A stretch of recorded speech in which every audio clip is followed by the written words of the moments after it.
ANM ನ್ಯೂಸ್ಗೆ ಸ್ವಾಗತ. ವಾಲ್ಮೀಕಿ ಸೇವಾ ರತ್ನ ಪ್ರಶಸ್ತಿ ಪಡೆದ ವಾಲ್ಮೀಕಿ ಪ್ರಜಾಸೇನಾ ರಾಜ್ಯಾಧ್ಯಕ್ಷ ಎಂ.ಕೆ. ವೇಣುಗೋಪಾಲ್.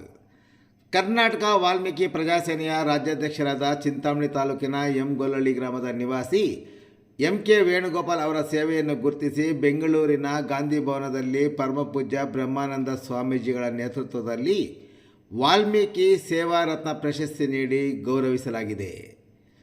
ವಾಲ್ಮೀಕಿ ಸೇವಾ ಪ್ರಶಸ್ತಿ ಪಡೆದ ಎಂ.ಕೆ. ವೇಣುಗೋಪಾಲ್ ಅವರು ಕರ್ನಾಟಕ ವಾಲ್ಮೀಕಿ ಪ್ರಜಾಸೇನೆ ಎಂಬ ಸಂಘಟನೆ ಕಟ್ಟಿಕೊಂಡು ರಾಜ್ಯದಾದ್ಯಂತ ಜನಪರ ಮತ್ತು ವಿವಿಧ ಹೋರಾಟಗಳನ್ನು ಮಾಡಿಕೊಂಡು ಬರುತ್ತಿರುವ ಅವರನ್ನು ವಾಲ್ಮೀಕಿ ಸಮುದಾಯಕ್ಕೆ ಸುದೀರ್ಘವಾಗಿ ಅವರು ಸಲ್ಲಿಸುತ್ತಿರುವ ಸೇವೆಯನ್ನು ಗುರುತಿಸಿ ವಾಲ್ಮೀಕಿ ಗುರುಪೀಠ ಬ್ರಹ್ಮಾನಂದ ಪೂಜ್ಯ ಸ್ವಾಮಿಗಳು ಅವರನ್ನು ಪರಿಗಣಿಸಿ ರಾಜ್ಯ ಮಟ್ಟದ ವಾಲ್ಮೀಕಿ ಸೇವಾ ರತ್ನ ಪ್ರಶಸ್ತಿ ನೀಡಿ ಅವರ ಜವಾಬ್ದಾರಿಯನ್ನು ಹೆಚ್ಚಿಸಿದ್ದಾರೆ.